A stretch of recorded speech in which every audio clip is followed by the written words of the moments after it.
បាទជំរាបសួរបងប្អូនពុកម៉ែពូមីងទាំងអស់គ្នាដែលនិយមតាមដានព័ត៌មានតាមរយៈបណ្ដាញសង្គម Facebook ក៏ដូចជាតាមដានរាល់វីដេអូឃ្លីបរបស់គេហទំព័រ Facebook សម្បុកព័ត៌មាននិងកម្សាន្តបាទថ្ងៃនេះដែរខ្ញុំសូមលើកយកព័ត៌មានមួយដែលទាក់ទងទៅនឹងនីមូលីការក្សាសម្រស់ត្រៀមមកស្រុកខ្មែរថតរឿងក្រោយពីមានកូនអតីតតារាសម្ដែងនីមូលីកានៅតែមានសម្រស់ស្រស់ស្អាតគួរឲ្យខ្នក់ខ្នាញ់ថ្មីនេះមានគេបង្ហាញឲ្យដឹងថាសប្តាហ៍ថ្ងៃនេះអ្នកនាងនីមូលីកាព្យាយាមថែរក្សាសម្រស់ជាពិសេសរូបរាងឲ្យតូចស្រលូនដូចមុនបើមានឱកាសនាងនឹងត្រឡប់មកថតរឿងម្ដងទៀតបើទោះបីនីមូលីកាបានបន្សាត់ខ្លួនចេញពីវិស័យសិល្បៈអស់រយៈពេលជាច្រើនឆ្នាំមកហើយក្តីតែមហាជនជាច្រើននៅតែស្រឡាញ់និងគាំទ្ររូបនាងនិងចង់ឲ្យនាងត្រឡប់មកថតរឿងដូចមុនថែមទៀតផងប៉ុន្តែគួរឲ្យស្ដាយពេលនេះនីមូលីកាមានកូនទៅហើយ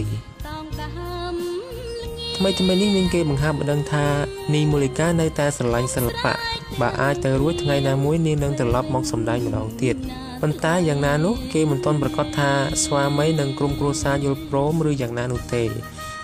ណាមួយពេលនេះនីមូលីកាខ្លាចជាម្ដាយគេទៅហើយបើពិនិត្យតាមរូបថតគេសង្កេតឃើញតួឯកស្រីនៅក្នុងរឿងកុមារី25ឆ្នាំរូបនេះ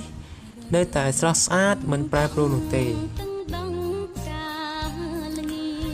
គេជឿជាក់ថាក្រោយពេលកូនធំនីមូលីកានឹងដើរតាមគន្លងតារាសម្ដែងសារ៉ាយសក្កណាដែលបានត្រឡប់មកថតរឿងក្រោយមានកូនគេចាំបានថាកាលពីប្រហែលឆ្នាំមុននេះ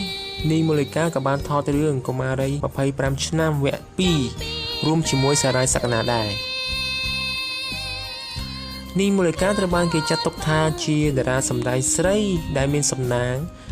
ក្រោយពីរៀបការមិនទាន់បានប្រមាណផងនាងបានចាក់ចេញទៅរស់នៅជាមួយស្វាមីនៅឯសហរដ្ឋអាមេរិកពេលនេះគ្រួសារតូចរបស់នាងកាន់តែកក់ក្ដៅក្រោយពីនាងបានសម្រាលកូនប្រុសម្នាក់ដែលមានមុខមាត់ស្រស់ស្អាតមានឈ្មោះសាចារីដែលមានវ័យប្រមាណទៅតែ3ខែប៉ុណ្ណោះក្រៅពីបំពេញតួនាទីជាមេផ្ទះនិងម្ដាយដ៏ល្អម្នាក់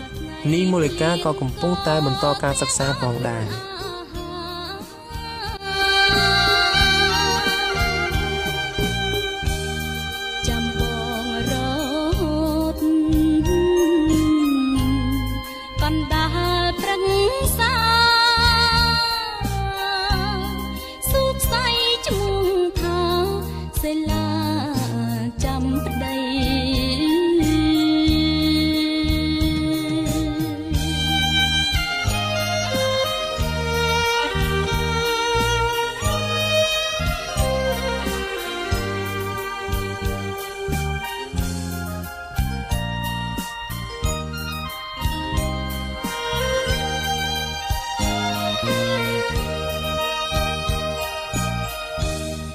រលឹម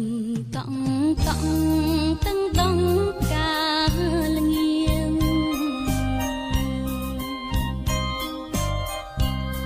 ចាំបងហាលភ្លៀងល្ងៀងលងខ្ចី